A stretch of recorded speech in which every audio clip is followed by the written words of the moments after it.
Hello students, my self Meenakshi और स्वागत है आप सभी का टीचर्स अड्डा के शानदार प्लेटफॉर्म पर। जी हाँ, आज मैं आप सबके लिए लेके आई हूँ यूजीसी नेट पेपर 2 कॉमर्स का प्रीवियस ईयर क्वेश्चंस पेपर, जिसका आज हम टॉप 50 ऐसे क्वेश्चंस करने वाले हैं जो हमारे यूजीसी नेट के एग्ज़ाम में पूछे गए हैं। प्रीवियस ईयर क्वेश्चंस मैं आपको जैसे पहले भी बता चुकी हूँ कि प्रीवियस ईयर क्वेश्चंस को करने का सबसे मेन बेनिफिट क्या रहता है कि एक तो इससे आपको अपना लेवल पता चल जाता है, आपको एक और अपना लेवल, आपका स्टेटस पता चल जाता है कि आपको कितनी तैयारी करनी है, आप कहाँ पर स्टैंड कर रहे हैं, राइट। सेकेंड क्या बेनिफिट है कि आपको जब अपना लेवल पता चल जाए कि मेरे को इतनी तैयारी करनी है, मेरे इतने क्वेश्चंस ठीक जा रहे हैं, इतने क्वेश्चंस मेरे गलत है, ये इस यूनिट के क्वेश्चन मेरे ठीक है, इस यूनिट से मेरे क्वेश्चन कम है, ये मेरा स्ट्रेंथ है और यहाँ पर ये यूनिट्स मेरी वीक पॉइंट है, तो उसके अकॉर्डिंग आप क्या है अपनी एक स्ट्रेटजी बना सकते हो एग्जाम को क्रैक करने की। मतलब आप अपनी प्रिपरेशन के एक डायरेक्शन दे सकते हो कि मेरे को किस डायरेक्शन में ज़्यादा मेहनत करनी है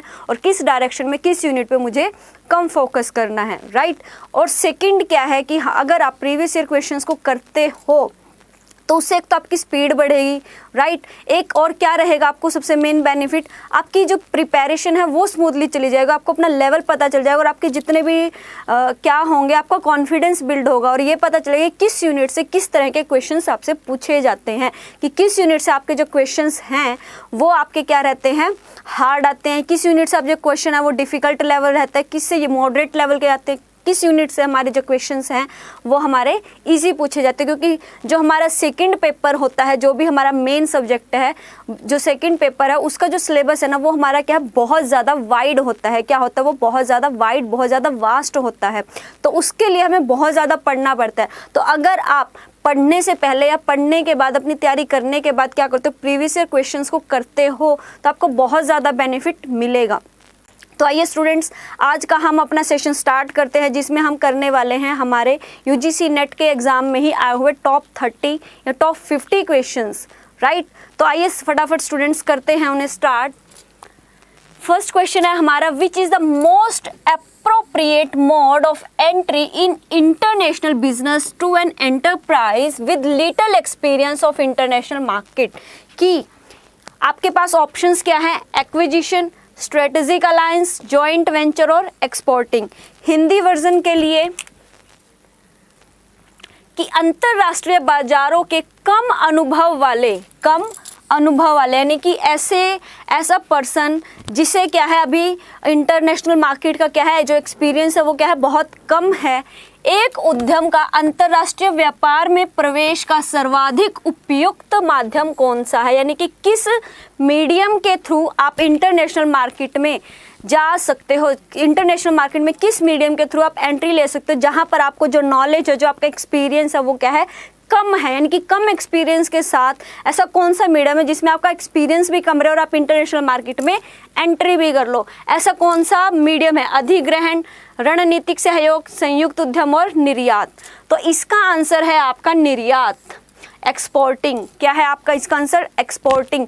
क्योंकि एक्सपोर्ट के द्वारा ही हमें क्या, बस हमें ये पता होना चाहिए कि हाँ उस मार्केट में क्या है, इस प्रोडक्ट की डिमांड है। अगर वहाँ पर क्या है कि हम इस मार्केट में क्या है हमारी डिमांड है, तो हमें चाहे इंटरनेशनल मार्केट के बारे में और कोई इन्फॉर्मेशन हमें चाहे हमारे पास हो या ना हो, सिर्फ हमें इतनी इन्फॉर्मेशन है कि इस प्रोडक्ट की उस मार्केट में क्या है डिमांड, इंटरनेशनल लेवल पे ज़्यादा डिमांड है, तो हम उसके थ्रू क्या है इंटरनेशनल मार्केट में एंट्री कर सकते हैं, एक्सपोर्ट करके अपने एक्सपोर्ट को बढ़ा के क्या कर सकते हैं, इंटरनेशनल मार्केट में हम एंट्री कर सकते हैं विद लिटिल एक्सपीरियंस। तो फोर्थ, निर्यात is your answer, exporting is your correct answer. बढ़ते हैं हमारे नेक्स्ट क्वेश्चन की तरफ। नेक्स्ट क्वेश्चन है, one belt one road initiative is not intended to. One belt one road initiative is not intended to की Hindi version क्या है इसका, एक क्षेत्र एक सड़क परियोजना BRI का अभीष्ट नहीं है। व्यापार संरक्षणवाद, संभार और आपूर्ति श्रृंखला को मजबूत करना, लागत प्रतिस्पर्धा को बढ़ाना और व्यापार प्रभुत्व को पुनर्संतुलन। One belt one road initiative is not intended to trade protectionism, strengthening logistic and supply chain, improve cost competitiveness and rebalance trade dominance. बताओ स्टूडेंट्स, हरी अप, कमेंट करके फटाफट बताओ कि one belt one road initiative इनमें से क्या नहीं है। हरी अप स्टूडेंट्स, कमेंट करके फटाफट अपना आंसर्स बताओ कि आपको क्या लग रहा है। One belt one road initiative is not intended to, one belt हमारा इनमें से किससे रिलेटेड नहीं है, हमें ये बताना है किससे रिलेटेड नहीं है। तो इसका आंसर है हमारा trade protectionism. Trade protectionism is your correct answer. Trade protectionism, कि ट्रेड प्रोटेक्शनिज्म हमारा क्या है, one belt one road initiative के अंतर्गत नहीं आता है, इसको हम इसके अंतर्गत कैलकुलेट नहीं करते हैं।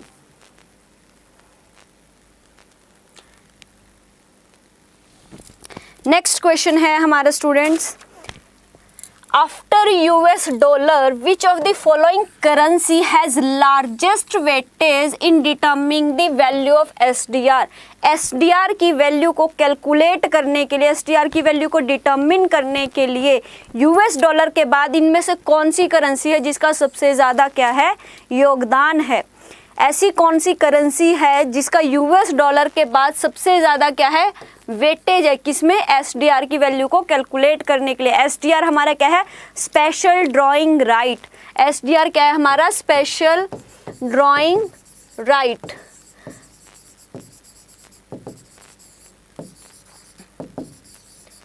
जो हमारे वर्ल्ड बैंक और आईएमएफ है, इन कंट्रीज़ में, वर्ल्ड बैंक और आईएमएफ में जो हमारी मेन हमारे क्या है, जो हमारे इसके मेन मेंबर्स हैं, मेंबर कंट्रीज़ हैं, उन टॉप 5 कंट्रीज़ की जो करेंसीज है वो मिलके क्या करते हैं, स्पेशल ड्राइंग राइट में अपना क्या करते हैं, वेटेज देते हैं। तो सबसे पहले जो वेटेज है वो तो है हमारी यूएस डॉलर की।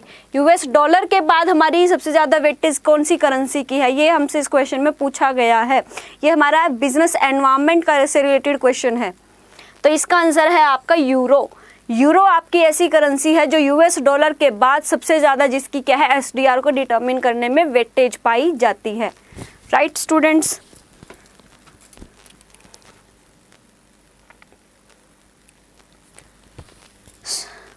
नेक्स्ट क्वेश्चन है हमारा, which among the following institutions is not a part of world bank group, कि इनमें से कौन सा हमारा वर्ल्ड बैंक ग्रुप का पार्ट नहीं है, वर्ल्ड बैंक ग्रुप का पार्ट नहीं है। बहुत ही सिंपल सा क्वेश्चन आपसे पूछा गया है कि इनमें से कौन हमारा वर्ल्ड बैंक ग्रुप का पार्ट नहीं है। International development association, international monetary fund, international finance corporation and multinational investment guarantee agency MIGA। बताओ स्टूडेंट्स, हरी अप, कमेंट करके फटाफट अपना आंसर बताओ कि इनमें से कौन सा आपका वर्ल्ड बैंक ग्रुप का इंस्टीट्यूशन नहीं है।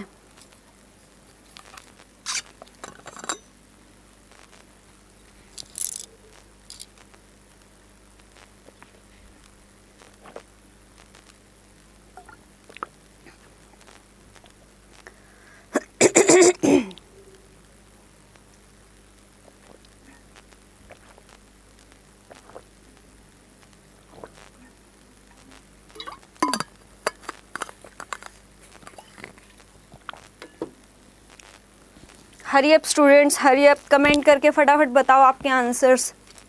देखो स्टूडेंट्स, आंसर देना इम्पॉर्टेंट होता है, वो चाहे आप सही दो या गलत दो, वो आपको नहीं पता कि आप सही दे रहे हो या गलत दे रहे हो। सही या गलत का जज करने के लिए हम हैं, आपको बताने के लिए, आपको सिखाने के लिए, आपको समझाने के लिए। लेकिन सबसे इम्पॉर्टेंट क्या है, आपका आंसर देना, आपका कमेंट करके आंसर देना कि हाँ इस क्वेश्चन का ये आंसर है। क्वेश्चन आपके सामने है, ऑप्शंस आपके सामने हैं, क्वेश्चन को पढ़ के, ऑप्शंस को पढ़ के आपके माइंड में क्या आ रहा है कि इसका आंसर क्या होना चाहिए, आपको सिर्फ वो कमेंट करके क्या करना है, बताना है कि क्या आंसर आपके अकॉर्डिंग उसका रहने वाला है। अब वो सही है या गलत है वो बाद की बात है, सबसे इम्पॉर्टेंट क्या है, क्वेश्चन का आंसर देना। तो गाइज फटाफट कमेंट करके बताओ कि आपको इस क्वेश्चन का क्या आंसर लग रहा है। चाहे वो सही हो चाहे वो गलत हो, डजेंट मैटर, क्योंकि अगर सही होगा तो भी आपके लिए बेनिफिट और अगर वो गलत होगा तो भी आप ही के लिए बेनिफिट है। सही होगा तो आपका कॉन्फिडेंस बिल्ड होगा कि हाँ मेरे को ये चीज़ पता है, मुझे ये क्वेश्चन आता है।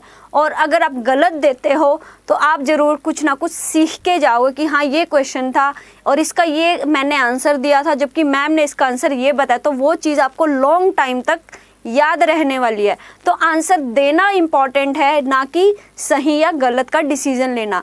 आपको डिसीजन नहीं लेना कि आप सही दे रहे हो या गलत दे रहे हो, सिर्फ क्या इंपॉर्टेंट है, आपको आंसर देना। बहुत ही सिंपल सा क्वेश्चन है, फटाफट गाइस आंसर कीजिए, कमेंट कीजिए कि इनमें से कौन सा वर्ल्ड बैंक ग्रुप का पार्ट नहीं है। IDA, IMF, IFC और MIGA। वर्ल्ड बैंक हमने पढ़ा है, वर्ल्ड बैंक और IMF जो दोनों हैं हमारे एक ही टाइम पे बने थे। वर्ल्ड बैंक क्या है हमारा, तीन उसके फर्दर पार्ट्स हैं। एक तो है international development association, international finance corporation और मल्टीलेटरल इन्वेस्टमेंट गारंटी। तो ये भी IDA का आपका पार्ट है, ये भी है वर्ल्ड बैंक का पार्ट और ये भी। लेकिन जो IMF है वो वर्ल्ड बैंक ग्रुप का पार्ट नहीं है, वो वर्ल्ड बैंक ग्रुप का पार्ट नहीं है, वो एक अलग इंस्टीट्यूट है। IMF और वर्ल्ड बैंक दोनों के दोनों हमारे उर्गवे राउंड हुआ था, उसमें ये दोनों के दोनों इंस्टीट्यूशन हमारे आए थे। और किस लिए आए थे इंस्टीट्यूशन, क्योंकि तब जो है हमारा सेकेंड वर्ल्ड वॉर हुआ था, और सेकेंड वर्ल्ड वॉर होने की वजह से बहुत सारी ऐसी कंट्रीज थी जिससे उनकी जो इकोनॉमी है वो डिस्ट्रॉय हो गई थी। तो उन सभी कंट्रीज़ की जो इकोनॉमी है उसको बिल्डअप करने के लिए कि एक इंटरनेशनल लेवल पे एक ऐसे इंस्टीट्यूशंस हों जो पूरे सभी की सभी कंट्रीज़ को इक्वल लेवल पे क्या दे सके, उनको फाइनेंस दे सके, तब इन जो इंस्टीट्यूशंस है इंटरनेशनल लेवल पे ये इंस्टीट्यूशन बनाए गए थे, वर्ल्ड बैंक और IMF। ये एक अलग है। वर्ल्ड बैंक का बाद में फर्दर 3 पार्ट्स और बना दिए गए जो ताकि उनके जो फाइनेंस है उसको बढ़ाया जा सके। तो IMF is your answer, second is your answer. Next है हमारा which is not true regarding the market stabilization scheme. हमारी ये मार्केट स्टेबलाइजेशन स्कीम होती है बैंकिंग एंड फाइनेंशियल इंस्टीट्यूशन की, जो हमारी कॉमर्स में एक यूनिट है उसके अंदर हमारे बैंकिंग से रिलेटेड हमारी एक स्कीम है मार्केट स्टेबलाइजेशन स्कीम। तो हमसे इस क्वेश्चन में उसी के रिगार्डिंग पूछा गया कि मार्केट स्टेबलाइजेशन स्कीम में से जो ट्रू नहीं है वो हमसे पूछा गया है कि मार्केट स्टेबलाइजेशन स्कीम क्या होती है। It absorb surplus liquidity to enduring nature arising out of large capital flows. बिल्कुल सही है ये, क्योंकि जो मार्केट स्टेबलाइजेशन स्कीम है ये क्या करती है, जो हमारी सरप्लस लिक्विडिटी है उसको क्या करती है, ये अब्जॉर्ब करती है। नेक्स्ट है it absorb surplus liquidity through sale of short dated government securities and treasury bill, कि जो हमारे गवर्नमेंट सिक्योरिटीज़ और हमारी सिक्योरिटीज़ और ट्रेजरी बिल है, टी बिल से, उनको सेल करके भी जो हमारी सरप्लस लिक्विडिटी है उसको ये क्या करती है, एब्जॉर्ब करती है। Mobilised surplus liquidities held in the MSS account with the Reserve Bank of India. और जितनी भी हमारी सरप्लस लिक्विडिटी होती है वो सारी की सारी सरप्लस लिक्विडिटी हमारी किस में डाल दी जाती है, RBI के जो MSS अकाउंट है उसमें डिपॉजिट कर दी जाती है। तो ये भी आपका बिल्कुल सही है मार्केट स्टेबलाइजेशन स्कीम में। लास्ट है हमारा MSS account liquidity can be used for normal government expenditure of capital nature, कि गवर्नमेंट के जो नॉर्मल एक्सपेंडिचर होते हैं कैपिटल नेचर के, गवर्नमेंट के जो एक्सपेंडिचर है कैपिटल नेचर के, उनके लिए इससे आपकी जो भी लिक्विडिटी आई है उसको हम यूज़ कर सकते हैं। ऐसा नहीं है, जो मार्केट स्टेबलाइजेशन स्कीम है उससे जितनी भी लिक्विडिटी आती है उसको हम कैपिटल नेचर के गवर्नमेंट के नॉर्मल एक्सपेंडिचर के लिए यूज़ नहीं कर सकते। तो ये आपका आंसर बिल्कुल ठीक है, यानी कि ये बिल्कुल हमारा क्या है, मार्केट स्टेबलाइजेशन स्कीम के रिगार्डिंग सही नहीं है। ये भी आपकी ठीक है, ये भी ठीक है और ये भी ठीक है, लेकिन ये ठीक नहीं है। तो fourth is your answer, fourth is your answer. Next है हमारा question, quantitative import restrictions that limit the quantity of a product being imported is called quantitative। सबसे important इसमें क्या है, quantitative import restrictions, कि जब आप किसी प्रोडक्ट को क्या करते हो, इंपोर्ट करते हो, तो उस पर जो क्वांटिटेटिव इंपोर्ट रेस्ट्रिक्शंस लगाए जाते हैं उसको क्या कहा जाता है, एम्बार्गो, कोटा, ट्रेड रेस्ट्रिक्ट और इंपोर्ट। कि अगर आप कोई भी प्रोडक्ट क्या करते हो, इंपोर्ट कर रहे हो, तो क्वांटिटेटिव टर्म्स में आपके ऊपर जो रेस्ट्रिक्शंस लगाई जाती हैं उस क्वांटिटेटिव रेस्ट्रिक्शन को क्या कहते हैं, एम्बार्गो नहीं होता है, ट्रेड रेस्ट्रेंट भी नहीं होता, इंपोर्ट टैरिफ भी नहीं होता। कोटा है जो हमारा फिक्स कर दिया जाता है, कि जैसे डिसाइड कर दिया कि हमारा क्या है 20 टन ये जितने भी आपका प्रोडक्ट है उसको हम क्या करते हैं, क्वांटिटी में डिफाइन करते हैं। किस में करते हैं, क्वांटिटी में डिफाइन करते हैं। जो हमारा कोटा है हम कोटा फिक्स कर देते हैं कि इतनी क्वांटिटी आप लेके जा सकते हो, इंपोर्ट कर सकते हो, इतनी क्वांटिटी ही आप इंपोर्ट कर सकते हो। तो quota is your right answer. Right answer is 2। Next question है आपका, Reserve Bank of India is an important regulatory and administrative authority to execute FEMA provisions. क्या है कि आरबीआई क्या है, is an important regulatory and administrative authority to execute FEMA provisions. Reason क्या दिया गया है, being monetary authority and custodian of foreign exchange, Reserve Bank of India enjoy requisite expertise of FEMA administration. तो इसके regarding हमें ये पूछा गया है कि क्या दोनों हमारी दोनों करेक्ट है और R is the right explanation of A. Both A and R are correct but R is the not right explanation. Both A and R incorrect and A is correct but R is not correct. बताओ students फटाफट क्या answer रहेगा। Assertion में आपसे पूछेंगे कि Reserve Bank of India is an important regulatory and administrative authority to execute FEMA provisions। की जो FEMA के provisions हैं उनको execute करने के लिए सिर्फ रिजर्व बैंक ऑफ इंडिया ही है जो उसको रेगुलेट करती है और उसको क्या करती है, एडमिनिस्ट्रेट करती है, राइट। और रीजन में क्या दिया गया है, being monetary authority and custodian of foreign exchange, क्योंकि आरबीआई क्या है, फॉरेन एक्सचेंज की कस्टोडियन है, मॉनेटरी अथॉरिटी उसके पास है, तो RBI enjoy requisite expertise of FEMA administration. देखो स्टूडेंट्स, जो असर्शन रीजन के हमारे क्वेश्चंस आते हैं हमें उन दोनों को आपस में क्या है, कनेक्ट करके देखना होता है कि क्या ये, देखो स्टेटमेंट तो हमारी दोनों सही हैं, दोनों सही होने के बाद हमें ये देखना होता है कि क्या हमारा जो रीज़न है वो असर्शन को सही एक्सप्लेन कर रहा है या नहीं कर रहा, हमें ये देखना होता है। तो उसके लिए हमें दोनों कंडीशन, दोनों जो स्टेटमेंट्स होते हैं उनको इस तरह से पढ़ना चाहिए कि एक दूसरे का क्या बने, रीज़न बने। कि रिजर्व बैंक ऑफ इंडिया एक इम्पॉर्टेंट रेगुलेटरी अथॉरिटी है, किसके लिए, क्योंकि वो फेमा के प्रोविजंस को एग्जीक्यूट करती है। क्योंकि आरबीआई क्या है, फेमा एडमिनिस्ट्रेशन में एक्सपर्टाइज है, इसलिए नहीं, ऐसा इसलिए नहीं है, मतलब सिर्फ एक यही एक इसका रीजन नहीं है। तो both the statements are correct but R is not the right explanation of A. Statements आपके दोनों ठीक है, लेकिन इन दोनों को ये जो हमारी रीजन है ये इसको कंप्लीटली क्या है, एक्सप्लेन नहीं कर रहा है, इसको कंप्लीटली एक्सप्लेन नहीं कर रहा है। तो आपका आंसर रहेगा both A and R are correct but R is not the right explanation of A.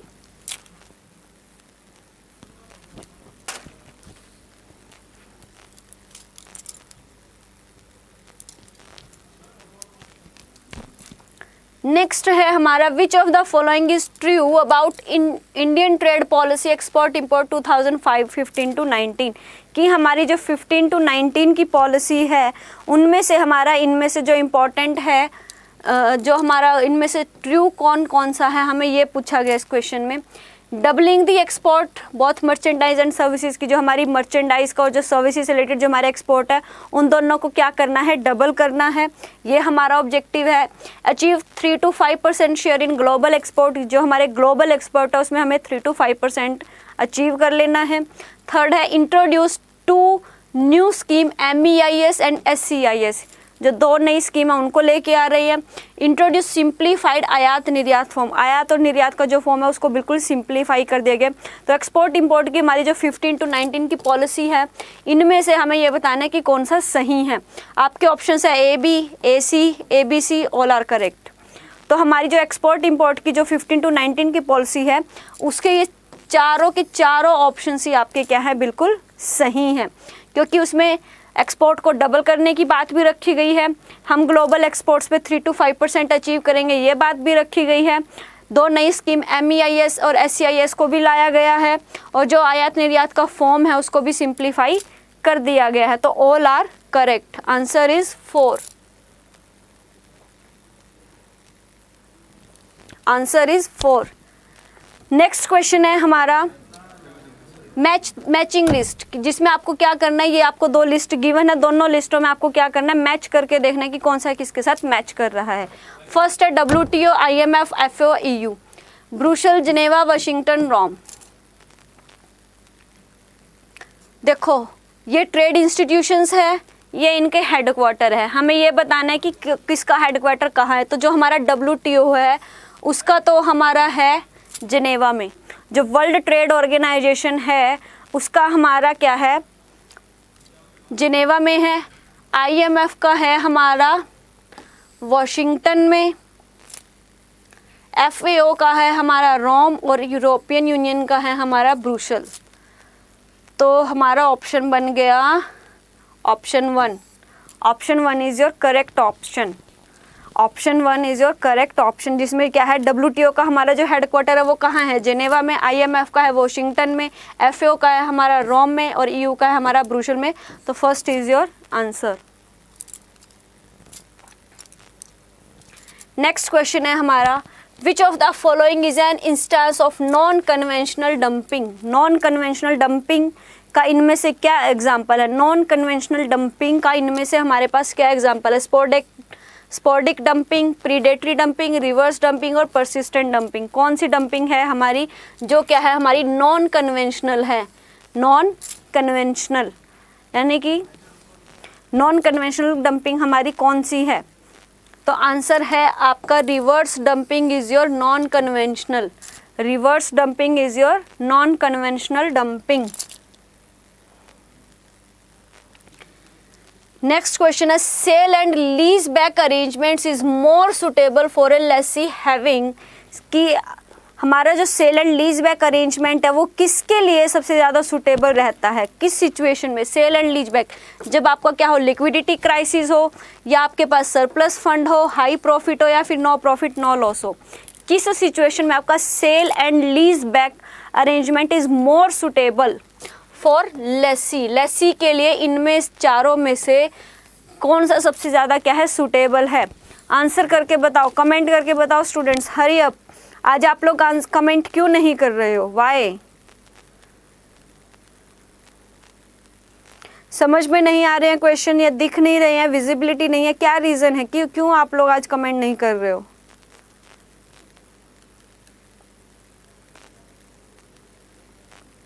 Guys please comment कीजिए, कमेंट करोगे तो आपको अपने आंसर का पता चलेगा, लेवल का पता चलेगा, किस यूनिट से क्वेश्चंस आ रहे हैं, किस तरह से आ रहे हैं, कौन से डिफ़िकल्ट क्वेश्चंस है, कौन से इजी है, किस तरह से क्वेश्चंस पूछे जाते हैं, आपको अपना लेवल पता चल जाएगा। तो गाइस प्लीज़ फटाफट मेरे यहाँ पर क्वेश्चंस कराने का एफर्ट्स जो है तभी मायने रखेंगे अगर आप भी साथ के साथ क्या करो, रिस्पॉन्स करो, कमेंट करके अपने आंसर्स बताओ कि हाँ हमें इनका आंसर ये लग रहा है। मेरे यहाँ पर करवाने का बेनिफिट ही तब यही है। आलोक कुमार कह रहे हैं 4, no profit no loss. Okay, hurry up students, hurry up, फटाफट बताओ प्लीज़, क्योंकि मेरे यहाँ पर कराने का सिर्फ और सिर्फ बेनिफिट तब है अगर आप भी साथ में क्या हो, एनरोल्ड हो, आप भी एक्टिवली पार्टिसिपेट करें। अगर आप पैसिव बन के वहीं पे बस वीडियो को देखते रहोगे तो आपको अभी के लिए तो ये क्वेश्चंस ध्यान में रहेंगे, लेकिन इन फ्यूचर लॉन्ग टाइम तक आपको वो चीज़ें ध्यान में नहीं रहेंगी, चाहे मैं आपको कितनी ही अच्छे से समझा क्यों ना लूँ। आलोक कुमार कह रहे हैं 1, लिक्विडिटी क्राइसिस। बिल्कुल सही, क्योंकि लिक्विडिटी जब क्राइसिस होते हैं, जब हमारे पास लिक्विडिटी क्राइसिस यानी कि जब हमारे पास क्या है, कैश फॉर्म में नहीं है, यानी कि हमारे पास क्या है, कैश ज़्यादा नहीं है, जो भी हमारे पास सरप्लस है, सरप्लस तो है हमारे पास लेकिन वो कैश फॉर्म में नहीं है, तो उस टाइम पे क्या है, हमारा सेल एंड लीज बैक का जो अरेंजमेंट है वो सबसे ज़्यादा सही रहता है। तो liquidity crisis is your correct answer. Well done Alok Kumar ji, बहुत सही आंसर दिया है आपने कि लिक्विडिटी क्राइसिस के टाइम पे सेल और लीज बैक की जो अरेंजमेंट है वो सबसे ज़्यादा सुटेबल होती है। Which of the following types of goodwill is considered to be the best.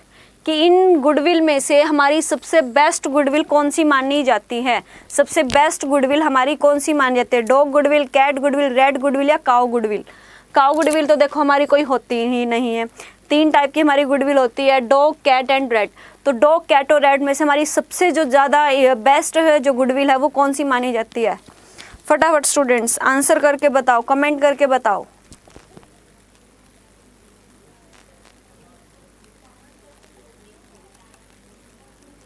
Good evening जी, good evening Nitish, good evening students, कैसे हो आप सब? आलोक कुमार का पहले 4 फिर अब 1 डॉग गुडविल। नीतीश सिन्हा कह रहे हैं आंसर 2, बिल्कुल सही, नीतीश का बिल्कुल सही है। Cat goodwill is your best. Cat goodwill को क्या है, सबसे ज़्यादा सही गुडविल माना जाता है, क्योंकि जो कैट गुडविल है उसको क्या है, सबसे बेस्ट गुडविल हमारा माना जाता है कि सबसे बेस्ट हमारी जो गुडविल है वो कौन सी है? Cat goodwill. Well done Nitish, well done.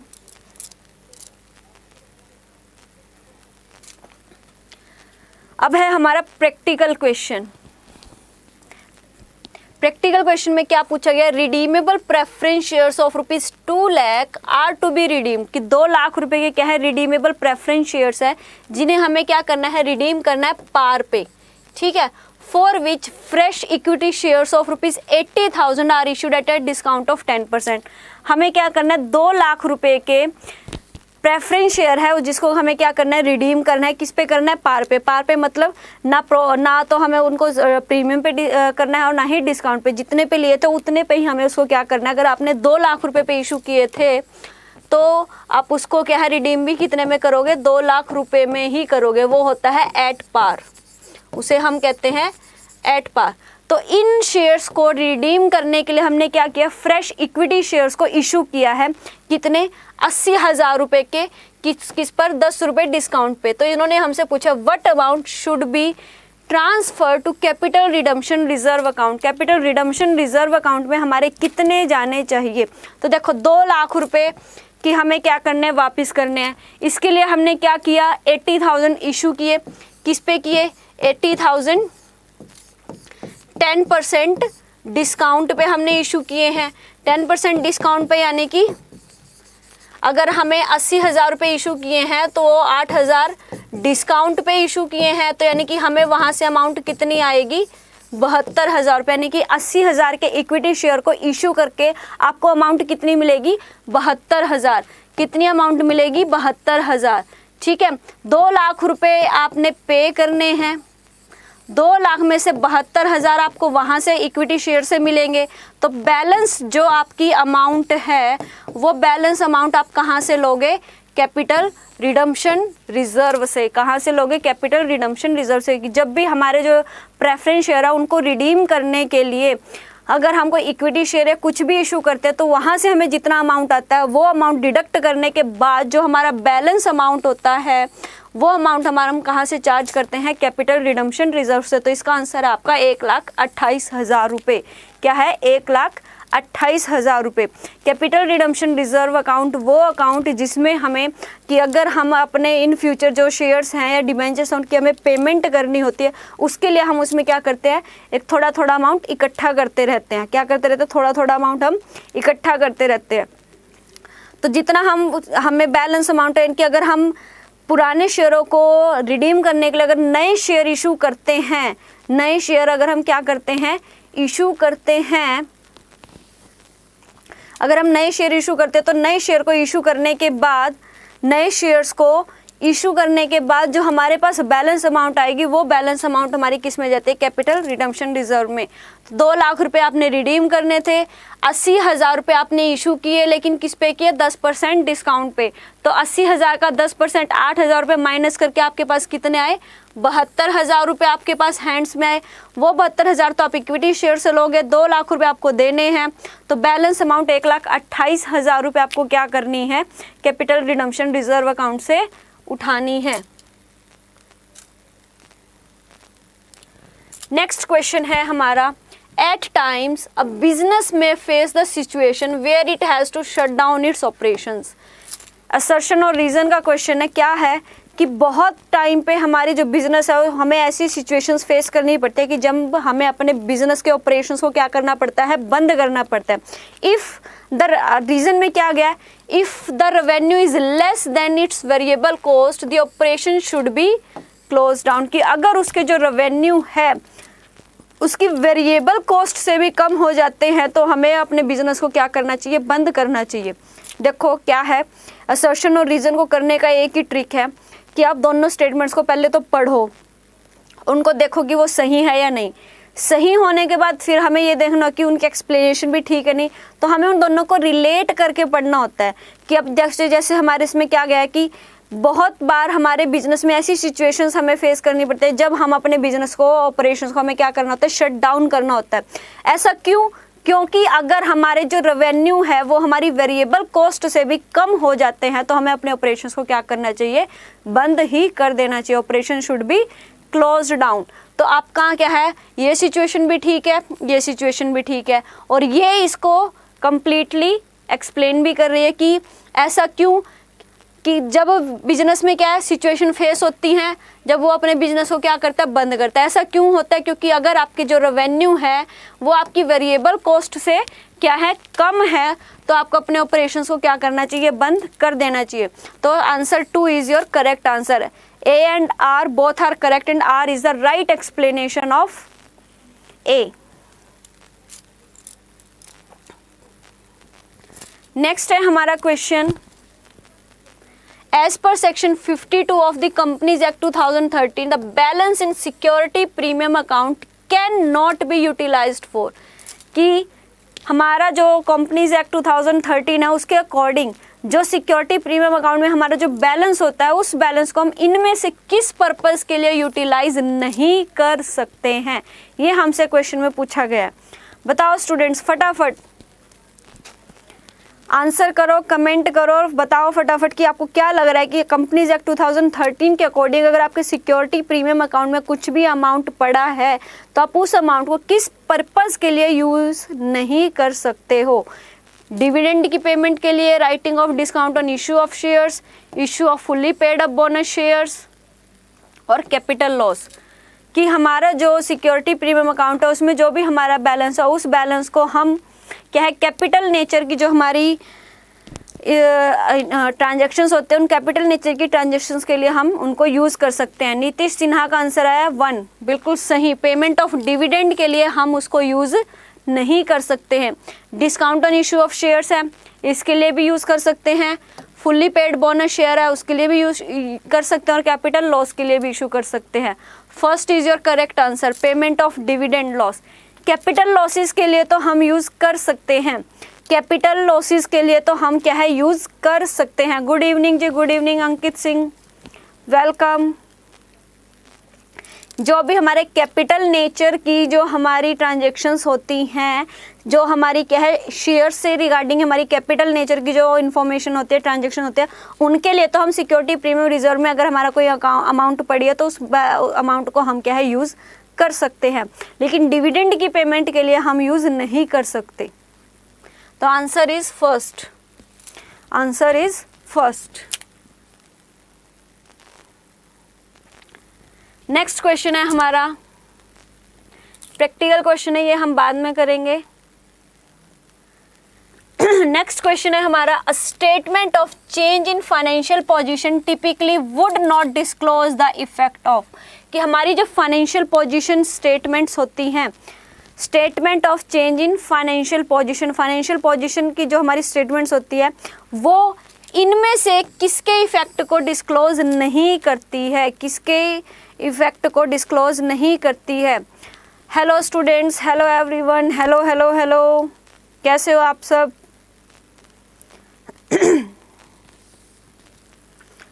Good evening जी, good evening Saurabh,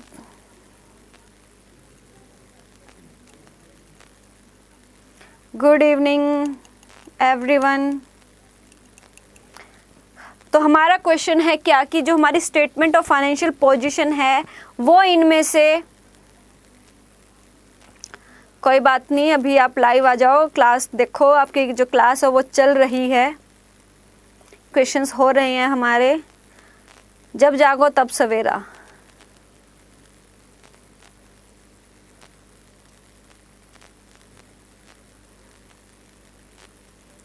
good evening जी, good evening Loknath.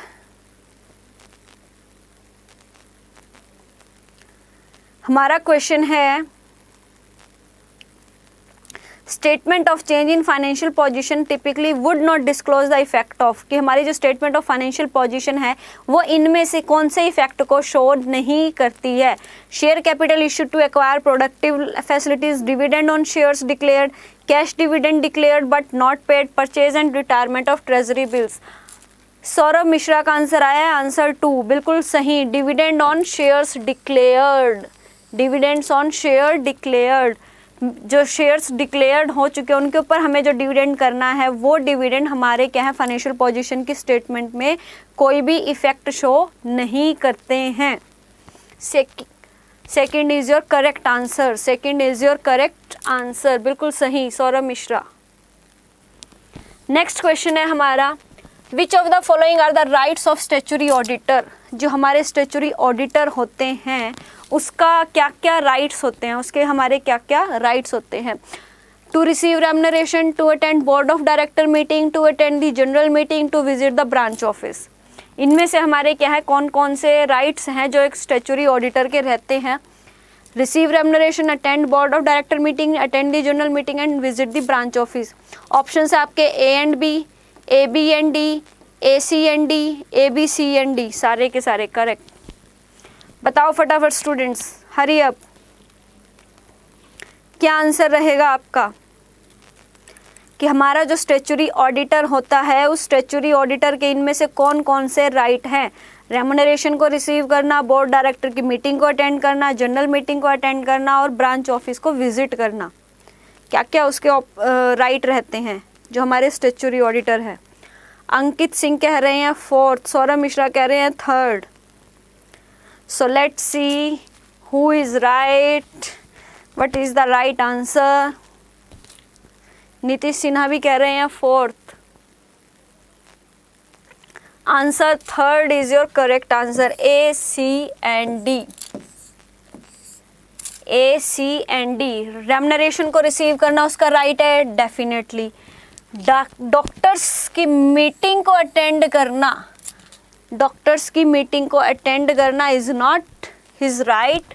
General meeting को अटेंड करना, ब्रांच ऑफिस को विजिट करना, लेकिन जब बोर्ड ऑफ डायरेक्टर की मीटिंग है उसको अटेंड करना is not the right of statutory auditor. Hello students, hello everyone, hello Kapil ji, hello hello hello everyone. तो 3rd is your correct answer कि रेम्युनरेशन रिसीव करना डेफिनेटली उसका राइट है, जनरल मीटिंग को अटेंड करना भी राइट है और ब्रांच ऑफिस को विजिट करना, क्योंकि ब्रांच ऑफिस में जाकर ही वो क्या करेंगे स्टैच्यूटरी ऑडिटर करें, स्टैच्यूटरी ऑडिट करेंगे। लेकिन डॉक्टर्स की मीटिंग को अटेंड करना उनका राइट नहीं है, क्योंकि बोर्ड ऑफ डायरेक्टर की मीटिंग जो है, क्योंकि जो हमारा ऑडिटर होता है वो ऑडिटर कंपनी का क्या है एक एम्प्लॉय है, वो कंपनी का क्या है मालिक नहीं है। तो इसलिए जो बोर्ड ऑफ डायरेक्टर है वो एक तरह से कंपनी के ऑनर होते हैं। तो इसलिए एक एम्प्लॉय जो कंपनी की हमारी ओनर्स की मीटिंग हो रही है उसको अटेंड करने का उसका राइट नहीं होता है, राइट नहीं होता है। तो 3rd is your correct answer. Next है हमारा, हमें मैच करना है Ind AS AS 16, income tax 38, leasing 17, intangible 12, property plant and equipments. Matching करनी है आपको और बताना है कि कौन सा आपका सही है। ऑप्शंस आपके पास सामने गिवन है, मैच करो और फटाफट बताओ कि कौन सा हमारा बिल्कुल सही है।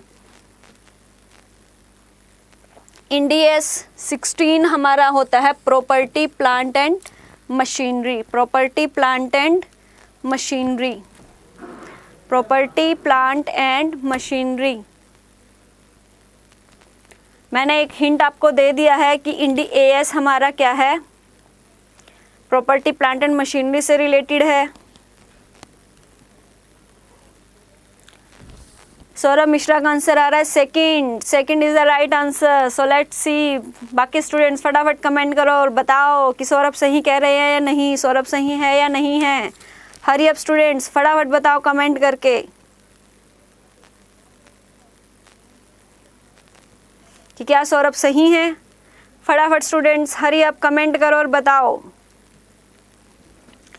तो इसका आंसर है आपका अंकित सिंह कह रहे हैं 4th, नीतीश सिन्हा का आंसर आया है 2। Correct answer is answer 2। Yes, Saurabh Mishra और नीतीश सिन्हा, आपका आंसर बिल्कुल सही है। अंकित, जो एएस है, इंडियन अकाउंटिंग स्टैंडर्ड्स है, वो आपको एक बार देखने होंगे। No no no, 4th is not the right answer. Intangible assets हमारी 38 से रिलेटेड है। ये क्या है, हमारे इंडीएएस है। इंडीएएस एक थे हमारे पहले सिर्फ अकाउंटिंग स्टैंडर्ड्स, अब हमारे आ गए हैं इंडीएएस। इन दोनों में क्या है हमारे डिफरेंस है। जो हमारे अकाउंटिंग स्टैंडर्ड्स होते थे उनके हमारे अलग थे, और जो इंडीएएस है वो हमारे क्या है डिफरेंट है। तो इस क्वेश्चन में आपसे क्या पूछा गया, इंडीएएस के बारे में पूछा गया। इंडीएएस, तो इंडीएएस में जो 38 है वो हमारा क्या है, इंटेंजिबल एसेट से रिलेटेड है, और जो अकाउंटिंग स्टैंडर्ड 16 है वो हमारा प्रॉपर्टी, प्लांट एंड इक्विपमेंट से रिलेटेड है। तो second is your correct answer. Lalita Yadav, हमारा ठीक है मैम, आपने कमेंट तो नहीं किया, ठीक है तो बहुत बढ़िया है, अच्छी बात है, लेकिन आप साथ के साथ कमेंट भी करो, कमेंट करके ही आपको पता चलेगा। 17 होता है हमारा लीजिंग से, और 12 होता है हमारा इनकम टैक्स। तो इंडीएएस है। आपसे पहले तो आप, क्योंकि क्वेश्चंस को क्या है पहले पढ़ना जरूरी है कि क्वेश्चन में आपसे पूछा क्या गया है। क्वेश्चन में पूछा क्या गया, क्वेश्चन में आपसे इंडीएएस के बारे में पूछा गया, ना कि अकाउंटिंग स्टैंडर्ड्स के बारे में। अकाउंटिंग स्टैंडर्ड्स हमारे अलग हैं और इंडियन अकाउंटिंग स्टैंडर्ड हमारे डिफरेंट है। तो second is your correct answer. Next question है हमारा, following are the steps in activity based cost allocation. Activity based cost allocation, हमें क्या बताने हैं, स्टेप्स बताने हैं। ये आपके स्टेप्स है, identification of the main activities, collection of cost pool, determination of activity cost drivers, calculation of activity driver rate and charging the cost of activities to products. ये आपको इनको क्या करना है, करेक्ट सीक्वेंस में लगाना है। एक्टिविटी ABC हमारी जो कॉस्ट एलोकेशन है, एक्टिविटी बेस्ड कॉस्ट एलोकेशन, इसके क्या है आपके पास स्टेप्स गिवन है, और इन स्टेप्स को आपको क्या करना है, इन स्टेप्स को आपको क्या करना है, सीक्वेंस में लगाना है। सीक्वेंस में लगाना है आपको, करेक्ट सीक्वेंस में लगाना है कि इनका करेक्ट सीक्वेंस क्या होगा। ऑप्शंस आपके पास गिवन है, तो फटाफट स्टूडेंट्स स्टेप्स आपके सामने हैं, सिर्फ आपको उनके क्या है सीक्वेंस अरेंज करनी है कि पहले पे पहला स्टेप क्या होगा, सेकंड स्टेप क्या होगा, थर्ड क्या होगा, फोर्थ क्या होगा।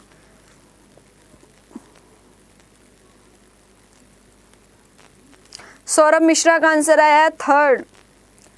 बाकी स्टूडेंट्स भी फटाफट बताओ क्या 3rd ऑप्शन हमारा सही है, क्या सौरभ जो आंसर दे रहे हैं वो सही है। Hurry up guys, hurry up, hurry up. जितना ज़्यादा आप इन्वॉल्व होगे, जितना ज़्यादा आप कमेंट करके पैसिव रहोगे, उतना ही आपके लिए ज़्यादा बेनिफिशियल रहेगा। हरी अप गाइज, फटाफट बताओ क्या स्टेप रहेगा। Ankit Singh 3rd is the right answer. Okay, Ankit Singh भी सौरभ मिश्रा को सपोर्ट करें कि 3rd ही सही है। बाकी स्टूडेंट्स हरी अप, आप सब भी बताओ कि सौरभ जो ने जो कहा है 3rd वो आंसर सही है या नहीं है। आप अपना आंसर बताओ फटाफट। एक्टिविटी बेस्ड कॉस्ट एलोकेशन का रचना लोहिया का भी 3rd ऑप्शन आ रहा है। So let's see what is the right answer, guys. Right answer is 3rd. Well done students, well done, well done, well done, well done. बहुत बढ़िया, सभी का आंसर बिल्कुल सही है, क्योंकि आपके सामने क्या एक्टिविटी बेस्ड कॉस्ट एलोकेशन की क्या पूछी गई थी, स्टेप्स पूछे गए थे, प्रोसेस आपके पास सामने थी, स्टेप्स भी आपको दिए गए थे, बस आपको क्या करना था, उन्हें अरेंज करना था कि पहले क्या स्टेप होगी, सेकंड स्टेप क्या होगा, थर्ड क्या होगा। ये जो स्टेप्स है हमें इसी फॉर्म में दे रखे थे। सबसे पहले आप क्या करोगे, मेन जो एक्टिविटी है उसको आइडेंटिफाई करोगे, राइट। फिर आप क्या करोगे, कलेक्शन ऑफ कॉस्ट पूल, फिर आप determination of activity cost drivers, then calculation of activity driver rate, और लास्ट में रहेगा आपका changing the cost of activities to products. तो ये बिल्कुल सही प्रोसेस, सही स्टेप्स में देंगे थे A B C D and E. तो third is your correct answer, third is your correct answer.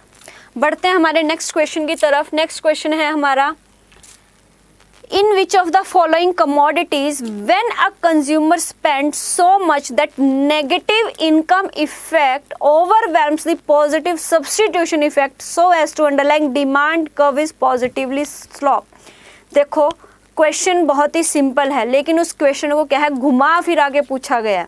Question क्या है, बहुत सिंपल है आपका, लेकिन ये जो क्वेश्चन है ना, ये आपसे सीधा नहीं पूछा गया बल्कि घुमा फिरा के पूछा गया कि ऐसी कौन सी कमोडिटी है जिनका डिमांड कर्व क्या रहता है, पॉजिटिव। ऐसी कौन सी हमारी कमोडिटीज है जिनका डिमांड कर्व हमारा क्या रहता है, पॉजिटिव रहता है। तो ऐसी हमारी एक ही टाइप की गुड्स है जिनका हमारा जो डिमांड कर्व है वो पॉजिटिव रहता है, और वो है हमारी गिफिन गुड्स, वो है हमारी गिफिन गुड्स। जो गिफिन गुड्स है उनका जो हमारा डिमांड कर्व वो हमारा हमेशा क्या होता है, पॉजिटिव। नीतीश सिन्हा का सबसे पहले आंसर आया, आंसर थर्ड बिल्कुल सही आंसर है उनका। गिफिन गुड्स ऐसी गुड्स होती हैं जिनका हमें क्या है, अगर हमारा इनकम बढ़ती है तो हमारी क्या हो जाती है, डाउन हो जाती है। अगर हमारी इनकम होती है तो हमारी जो डिमांड है वो यानी कि पॉजिटिव रिलेशन रहता है हमारा गिफिन गुड्स में और डिमांड के कर्व में, कि अगर आपकी जो इनकम है, इनकम बढ़ेगी तो आप गिफिन जो गुड्स है उसकी जो डिमांड है वो क्या करोगे, कम करोगे। लेकिन अगर जो आपका प्राइस है गिफिन गुड्स का वो बढ़ता है,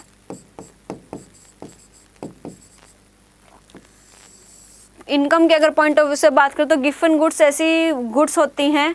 आंसर थर्ड, सौरभ मिश्रा का भी आंसर थर्ड, अंकित सिंह का भी आंसर थर्ड, बिल्कुल सही आंसर है। गिफिन गुड्स ऐसी होती हैं जिनका जो डिमांड कर्व है वो आपका क्या है, पॉजिटिवली स्लॉप करता है। Well done guys, third is your correct answer. Next question है आपका marginal revenue. Find the marginal revenue of a firm that sells a product at a price of ₹10 and the price elasticity of demand for the product is -2। Question आपको given है marginal revenue. Formula मैं आपको बता देती हूँ।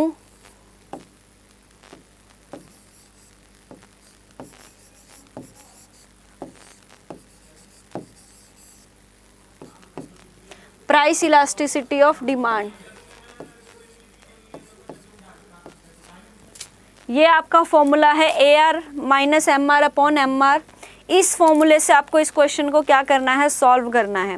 Question में आपसे क्या पूछा गया कि आपको find the marginal revenue of a firm that sell a product at a price of ₹10 and the price elasticity of demand for the product is 2। Price elasticity of the demand for the product is 2। Saurabh Mishra कह रहे हैं third, नहीं sorry, Saurabh Mishra कह रहे हैं second is right answer. ये formula लगाना और इस फॉर्मूले से आपको क्या करना है, कैलकुलेट करना है।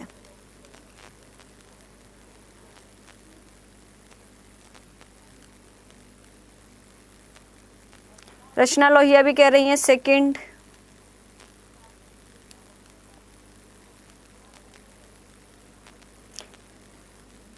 टेन अंकित सिंह का भी आंसर आया है 10।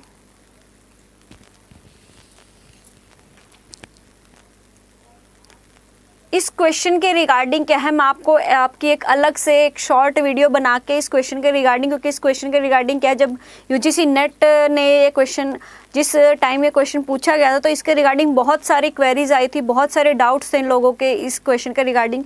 तो मैं इस क्वेश्चन के लिए आप सभी स्टूडेंट्स के लिए एक छोटी सी वीडियो बना के कल यूट्यूब पे क्या है हमारी इस क्लास में ही क्या है मैं अपलोड करूँगी। ये बहुत ही छोटी सी वीडियो सिर्फ इस क्वेश्चन के लिए कि ये क्वेश्चन क्या है और किस तरह से इसको सॉल्व करना है। तब तक आप भी देखना। वैसे तो अब आपने जो आंसर दिया है वो सही है, लेकिन इसको कैलकुलेट कैसे करना और इस क्वेश्चन के पीछे क्या लॉजिक है, क्योंकि इस क्वेश्चन में क्या है माइनस का साइन भी दिया गया है।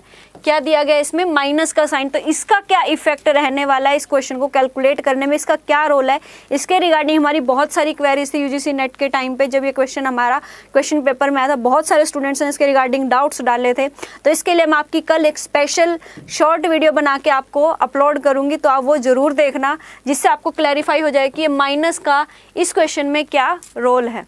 Right students, excess capacity is not noticed which of the following market condition। Next question है हमारा कि इनमें से किस मार्केट कंडीशन में हमारी एक्सेस कैपेसिटी नोटिस नहीं होती है। एक्सेस कैपेसिटी किस मार्केट कंडीशन में हमारी नोटिस नहीं होती है। नेक्स्ट है ऑप्शन है हमारे मोनोपोली, मोनोपोलिस्टिक, ओलिगोपोली और परफेक्ट कंपटीशन। नेक्स्ट क्वेश्चन है, फटाफट आंसर्स बताओ स्टूडेंट्स। एक्सेस कैपेसिटी हमारी किस मार्केट कंडीशन में नोटिस नहीं होती है। मोनोपोली में, मोनोपोलिस्टिक, ओलिगोपोली और फिर परफेक्ट कंपटीशन। सौरभ मिश्रा का आंसर है फर्स्ट, बिल्कुल सही। बाकी स्टूडेंट्स भी कमेंट करके बताओ कौन सी मार्केट कंडीशन में हमारी एक्सेस कैपेसिटी है वो नोटिस नहीं होती। अंकित सिंह का आंसर है आंसर फर्स्ट, बिल्कुल सही है। Well done guys, well done, बहुत सही जा रहे हो। एक्सेस कैपेसिटी, क्योंकि हमारी जो मोनोपोली है वो क्या करती है, एक्सेस क्योंकि जो हमारी मोनोपोली है, मोनोपोली में क्या एक सिंगल सेलर होता है और बहुत सारे बायर होते हैं। राइट, एक सिंगल सेलर होता है और बहुत सारे बायर होते हैं। तो जो सेलर है वो अपनी मर्जी के अकॉर्डिंग, अपनी विश के अकॉर्डिंग क्या करता है, प्रोडक्शन करता है। जब उसको लगता है कि हाँ अब मार्केट में क्या सिचुएशन ऐसी है, इस प्रोडक्ट की जो है डिमांड बहुत ज़्यादा है, तो वो तभी उसकी क्या करता है, प्रोडक्शन, मतलब अपनी विश के अकॉर्डिंग वो क्या करता है, प्रोडक्शन करता है। कंज्यूमर की डिमांड के अकॉर्डिंग नहीं, बल्कि अपनी विश के अकॉर्डिंग वो क्या करता है, प्रोडक्शन करता है। तो इस वजह से मोनोपोली मार्केट कंडीशन में हमारी जो एक्सेस कैपेसिटी है वो रहती है, यानी कि उसकी कैपेसिटी तो है 100% पे प्रोडक्शन करने की, लेकिन वो कभी भी 100% पे प्रोडक्शन नहीं करता है। 100 से कम लेवल पर ही वो क्या करता है, प्रोडक्शन करता है मोनोपोली मार्केट। तो मोनोपोली मार्केट में हमारी कुछ ना कुछ जरूर एक्सेस कैपेसिटी रहती ही रहती है। तो first is the right answer, बिल्कुल सही। सभी स्टूडेंट्स ने इस क्वेश्चन का जो आंसर है बिल्कुल सही दिया है। नीतीश ने भी, अंकित, रचना, सौरभ मिश्रा, सभी का आंसर जो है बिल्कुल सही आया है।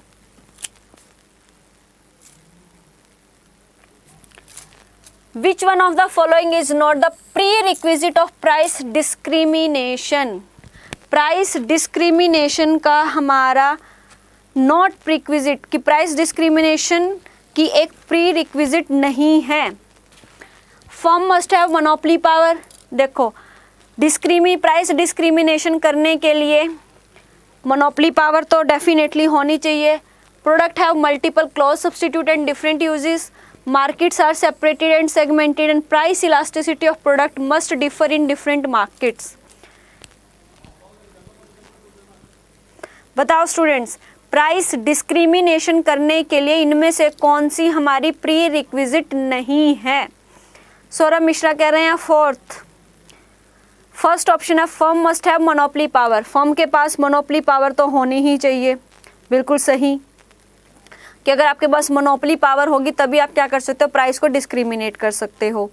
थर्ड ऑप्शन है आपका markets are separated and segmented, कि जो आपकी मार्केट है डिफरेंट होनी चाहिए और क्या होनी चाहिए, सेगमेंटेड, यानी कि अगर आप जो है प्राइस डिस्क्रिमिनेशन तभी कर सकते हो अगर आप एक ही प्रोडक्ट को कोई डिफरेंट दो अलग अलग मार्केट में सेल तभी कर सकते हो। क्योंकि प्राइस डिस्क्रिमिनेशन क्या होता है, एक ही प्रोडक्ट को अलग अलग कस्टमर को या अलग अलग मार्केट में क्या करना,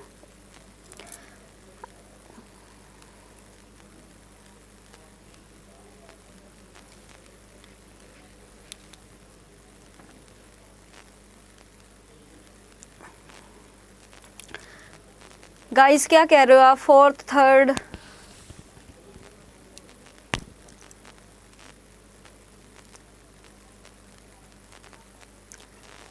प्राइस डिस्क्रिमिनेशन की क्या हमारी रिक्विजिट नहीं है। इससे पहले वाले क्वेश्चन का आंसर जो है फोर्थ था, फर्स्ट नहीं।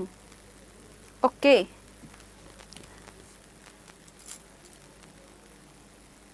नहीं, इसका मोनोपोली ही आएगा, परफेक्ट कंपटीशन नहीं आएगा। आंसर गलत है आपका, ये हो सकता है बाय मिस्टेक फोर्स डाला गया, लेकिन जो एक्सेस कैपेसिटी है वो हमारी मोनोपोली ही की ही सिचुएशन में नोटिस नहीं होती है, क्योंकि मोनोपोली की ही कंडीशन में हमारा क्या होता है, मोनोपोली की ही कंडीशन में हमारा क्या होता है, एक्सेस कैपेसिटी नोटिस नहीं होती है।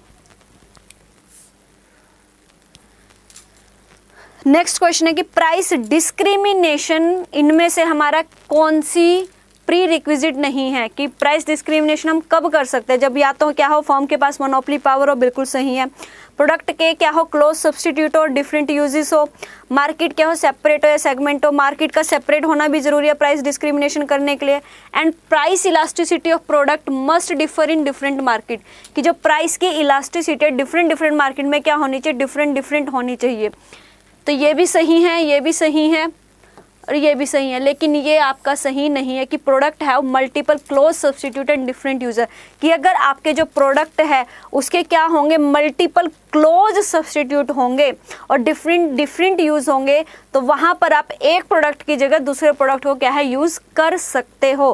कि जैसे क्या है, कोलगेट है, कोलगेट की जगह आप क्या कर सकते हो, पेप्सोडेंट को, डाबर रेड पेस्ट को, किसी भी टूथपेस्ट को यूज़ कर सकते हो, राइट। तो अगर आपका ऐसा होगा तो आप कोलगेट की जगह किसी रेट, अगर एक प्रोडक्ट के जो प्राइस है वो आपके इंक्रीज हो भी जाते हैं, मान लो कि अगर आपके कोलगेट है उसके प्राइस इंक्रीज हो भी गए, तो आप उसकी जगह क्या करोगे, डाबर रेड पेस्ट को परचेज कर लोगे डेफिनेटली। तो वहाँ पर आप प्राइस डिस्क्रिमिनेशन नहीं कर सकते, कि अगर किसी प्रोडक्ट के क्या हो क्लोज सब्सटीट्यूट हो या फिर उसके क्या हो डिफरेंट यूज हो, वहाँ पर आप प्राइस डिस्क्रिमिनेशन नहीं कर सकते हो। फर्म के पास मोनोपोली पावर है तब भी आप डिस्क्रिमिनेशन कर सकते हो। मार्केट आपकी डिफरेंट है, कि जैसे चंडीगढ़ मार्केट का ही ले लो आप एग्जांपल, चंडीगढ़ सेक्टर 22 की जो मार्केट है वहाँ पर जो आपको प्रोडक्ट मिलेगा, और चंडीगढ़ सेक्टर 17 की या किसी भी सेक्टर की आप मार्केट का एग्जाम्पल लो, कि उसमें क्या है सेक्टर 17 की मार्केट का भी वही प्रोडक्ट्स, एक ही प्रोडक्ट आप सेक्टर 17 में सेल करो और वही प्रोडक्ट आप सेक्टर 22 में सेल करो, सेक्टर 22 की मार्केट का जो प्राइस है वो आपको क्या रहेगा, हाई मिलेगा, और 17 की जो मार्केट का प्राइस है वो आपको कम मिलेगा। तो मार्केट अगर आपकी सेपरेट है तो वहाँ पर भी आप क्या कर सकते हो, प्राइस को डिस्क्रिमिनेट कर सकते हो। और अगर प्रोडक्ट की जो प्राइस इलास्टिसिटी है वो भी क्या है, डिफरेंट है अलग अलग मार्केट में, तो भी आप क्या कर सकते हो, प्राइस डिस्क्रिमिनेशन कर सकते हो। लेकिन अगर उसका क्या है क्लोज सब्सटीट्यूट है, वहाँ पर आप प्राइस डिस्क्रिमिनेशन नहीं कर सकते। नीतीश सिन्हा कह रहे हैं 1, 2 and 4, बिल्कुल सही, सॉरी 1, 2 and 4 नहीं, 1, 3 and 4। अगर प्रोडक्ट के क्या होंगे क्लोज सब्सटीट्यूट होंगे, वहाँ पर आप प्राइस डिस्क्रिमिनेशन नहीं कर सकते। तो second is your correct answer, second is your correct answer. ये थ्योरीज हैं आपकी, ये इकोनॉमिस्ट है, किसने कौन सी थ्योरी दी थी इसके रिगार्डिंग आपसे क्वेश्चन पूछा गया, आपको सिर्फ लिस्ट को मैच करना है। मैंने आपको कल भी बताया था कि जो हमारे इंटरनेशनल बिजनेस की थ्योरीज हैं उनसे रिलेटेड आपका एक क्वेश्चन पूछा ही पूछा जाता है कि कौन सा क्वेश्चन हमारा किससे, कि कौन सा क्वेश्चन हमारा किसने, कौन सी थ्योरी हमारी किसने ऑथर ने दी थी। तो इंटरनेशनल बिजनेस की जो हमारी थ्योरीज है उन सबको आपको क्या है रिटर्न है कि इस ऑथर ने ये थ्योरी दी थी, इस ऑथर ने ये थ्योरी दी थी। तो नेक्स्ट क्वेश्चन है, फटाफट इनका मैच करो कौन सा किसका आंसर सही है। हरी अप गाइस, बताओ फटाफट क्या आंसर सही है आपका।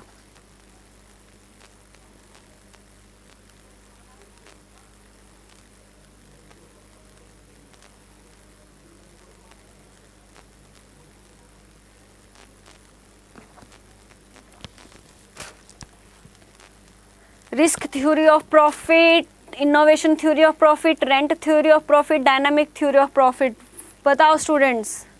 सौरभ मिश्रा का आंसर आया है सेकंड। सौरभ मिश्रा कह रहे हैं second is the right answer. Hari up students, बताओ फटाफट कौन सा आपका बिल्कुल सही आंसर है। आंसर है आपका third. Answer third is your correct answer. Answer third is your correct answer. Risk theory दी थी हमारी हाउले ने, इनोवेशन थ्योरी दी थी हमारी शुम्पीटर ने, रेंट थ्योरी दी थी हमारी वॉकर ने, और डायनामिक थ्योरी दी थी हमारी क्लार्क ने। तो third is your correct answer. Next question है हमारा, in which of the following pricing policies a firm charges higher initial price for the product and reduces it over time as the demand at higher price is satisfied। Next question में क्या पूछा गया कि हमारी ऐसी कौन सी pricing policy है जिसमें हम क्या करते हैं, स्टार्टिंग में तो जो फर्म है वो क्या करती है, हायर प्राइस चार्ज करती है। क्या करती है, हायर प्राइस चार्ज करती है और धीरे धीरे फिर उस प्राइस को क्या करती जाती है, डिक्रीज करती जाती है। कि ऐसी कौन सी प्राइसिंग पॉलिसी है जिसमें फर्म पहले तो क्या करती है, हायर प्राइस चार्ज करते हैं, बिल्कुल हाई। स्टार्टिंग में जब भी कंपनी आई है तो उसने क्या किया, हायर प्राइस को चार्ज किया और हायर प्राइस चार्ज करने के बाद धीरे धीरे टाइम बीतने के बाद वो उस प्राइस को क्या करती रहती है, कम करती चली जाती है। तो ऐसी कौन सी प्राइसिंग पॉलिसी है जिसमें हम स्टार्टिंग में जो प्राइस है उसको क्या करते हैं, हाई रखते हैं। बताओ स्टूडेंट्स, हरी अप, कौन सी ऐसी प्राइसिंग पॉलिसी है। सौरभ मिश्रा का आंसर आया है second. Skimming, third answer. Skimming pricing policy ऐसी है जिसमें हमारा क्या होता है, स्कीमिंग हमारी मार्केटिंग की प्राइसिंग की ऐसी पॉलिसी है जिसमें हम स्टार्टिंग में जो प्राइस है उसको हाई रखते हैं और फिर धीरे धीरे टाइम बीतने के बाद हम प्राइस को क्या करते चले जाते हैं, कम करते चले जाते हैं। तो स्कीमिंग में पहले हायर प्राइस,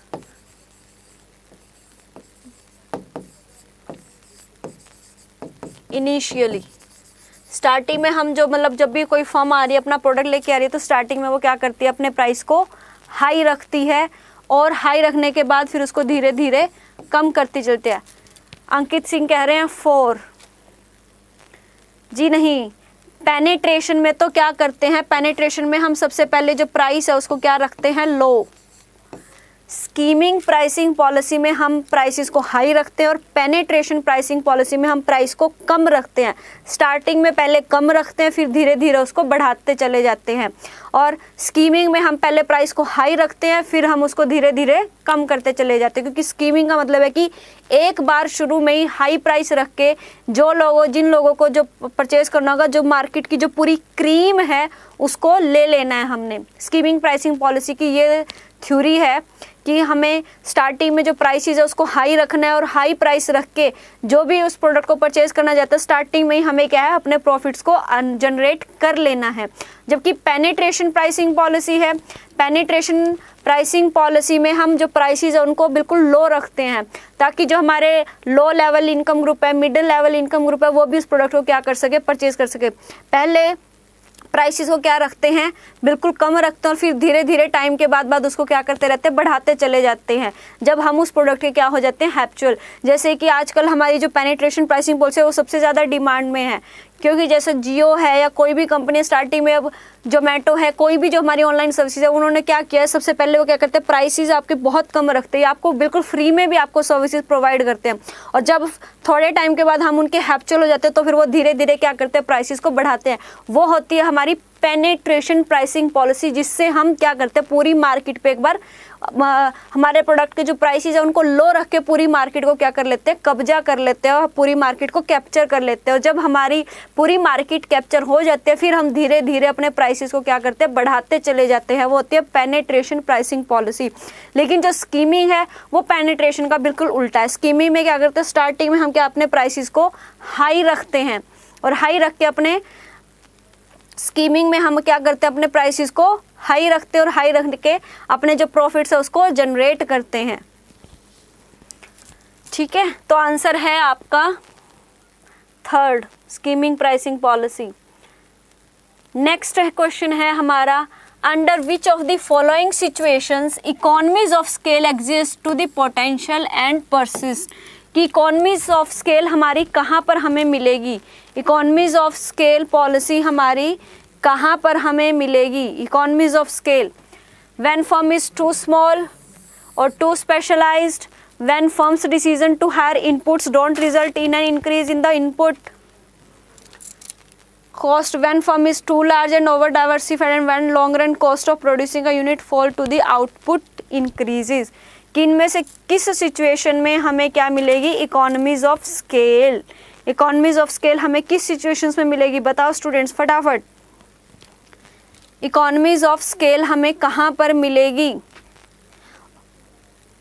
जब हमारी क्या है, फर्म स्मॉल हो और स्पेशलाइज्ड भी हो, जब फर्म का जो डिसीजन है इनपुट्स को हायर करने का, वो हमारे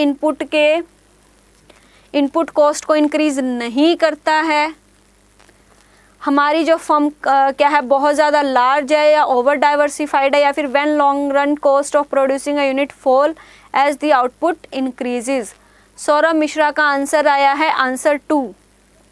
सौरभ मिश्रा कह रहे हैं answer 2। So let's see what will be the right answer. Answer 4। क्योंकि देखो अगर हमारी जो फर्म है कम होगी और स्पेशलाइज्ड होगी तो इकोनॉमीज ऑफ स्केल हमें मिल ही नहीं सकती। इकोनॉमीज ऑफ स्केल का मतलब होता है कि जब हम अपने प्रोडक्शन को क्या है बहुत ज़्यादा बड़े लेवल पे बढ़ाते हैं और उससे हमारी जो पर यूनिट कॉस्ट है वो क्या हो जाए, डाउन चली जाए, यानी कि हमारी जो पर यूनिट कॉस्ट है वो क्या हो जाए, डाउन हो जाए, जो हमारी क्या है पर यूनिट कॉस्ट है वो क्या हो जाए, डाउन हो जाए। उस सिचुएशन में हमें क्या मिलती है, economies of scale. Economies of scale को समझो पहले। क्या इकोनॉमीज ऑफ स्केल का मतलब क्या है कि जब हम अपने जो स्केल है, जो हमारा ऑपरेशंस है, कि अगर मान लो पहले कोई कंपनी है एक प्रोडक्ट को सेल कर रही थी, अब जो कंपनी है वो एक प्रोडक्ट के साथ साथ अपने दूसरे प्रोडक्ट को भी सेल करना उसने शुरू कर दिया, अपना एक और अपना प्रोडक्ट मार्केट में ले आई है, यानी कि उसने अपने स्केल ऑफ ऑपरेशंस को बढ़ा दिया है।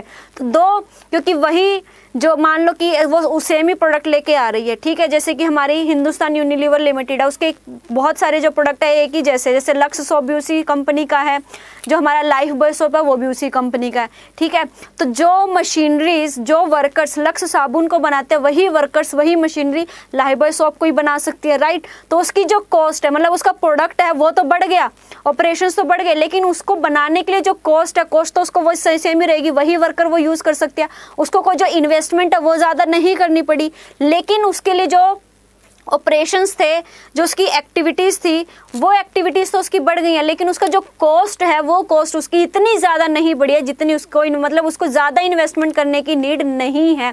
वहाँ पर होती है हमारी इकोनॉमीज ऑफ स्केल, यानी कि अगर हम अपने ऑपरेशंस को बढ़ाते हैं और ऑपरेशंस को बढ़ाने से जो हमारी पर यूनिट कॉस्ट है वो हमारी क्या हो जाए, कम हो जाए, वहाँ पर हमें क्या मिलती है, इकोनॉमीज ऑफ स्केल। तो अगर हमारी जो फर्म है स्मॉल होगी और स्पेशलाइज्ड होगी वहाँ पर हमें नहीं मिल सकती। जब फर्म का डिसीजन है इनपुट्स को हायर करने का, don't result in increase in the input cost, अगर हम इनपुट को क्या करते हैं, हायर करते हैं, उस केस में भी नहीं होगी। अगर फर्म बहुत ज़्यादा बड़ी है और ओवर डाइवर्सिफाइड है, ओवर डाइवर्सिफाइड यानी कि बहुत ज़्यादा उसके जो प्रोडक्ट है डिफरेंट है, डाइवर्सिफिकेशन मतलब होता है डिफरेंट प्रोडक्ट्स, वहाँ पर भी नहीं मिलेगी। कब मिलेगी, when long run cost of producing a unit falls as the output increases, कि अगर आपका आउटपुट बढ़ेगा तो आपकी जो कॉस्ट है वो क्या होगी, कम होगी, वहाँ पर आपको इकोनॉमीज ऑफ स्केल मिलेंगी। तो fourth is your correct answer. Essence of law of diminishing return is, essence of law of diminishing return, law of diminishing return बताओ, लॉ ऑफ डिमिनिशिंग रिटर्न इनमें से क्या है, inelastic production, negative marginal production, declining total production और declining average production. Law of diminishing return, law of diminishing return बताओ students, hurry up. Law of diminishing return कहाँ पर apply होगा, inelastic production में, नेगेटिव मार्जिनल प्रोडक्शन में, declining total production, declining average production. Saurabh Mishra कह रहे हैं 3rd, अंकित कह रहे हैं 2। So let's see what is the right answer, who is right, Ankit और Saurabh. Ankit Singh is right, yes, negative marginal production, क्योंकि डिमिनिशिंग रिटर्न क्या होते हैं, law of diminishing return. Diminishing return का मतलब है कि हमारे जो रिटर्न्स हैं वो क्या होते हैं, डिक्लाइन, क्या होते हैं वो हमारे डिक्लाइन। तो negative marginal production is your right answer, negative marginal production is your right answer. ये क्वेश्चन ही आपका हाफ है, तो इस क्वेश्चन को हम कल करेंगे क्योंकि ये कंप्लीट नहीं है यहाँ पर। तो गाइज ये थे हमारे क्वेश्चंस जो हमारे प्रीवियस ईयर एग्जाम्स में पूछे गए थे। यूजीसी नेट के एग्ज़ाम में जो हमारे प्रीवियसली एग्ज़ाम हुआ है उससे रिलेटेड हमने आज ये क्वेश्चंस किए, और इसी तरह के कल की भी हमारी जो प्रीवियस ईयर क्वेश्चंस है इसी से रिलेटेड हमारी क्लास रहेगी। तो स्टूडेंट्स इस वीडियो को जितना ज़्यादा हो सके लाइक कीजिए, शेयर कीजिए, ताकि हर वो नेट एस्पिरेंट जो कॉमर्स में एग्ज़ाम देने वाला है वो इन क्वेश्चंस के थ्रू अपनी जो प्रिपरेशन है वो उसको स्पीड अप कर सके। Thank you so much guys, thank you so much.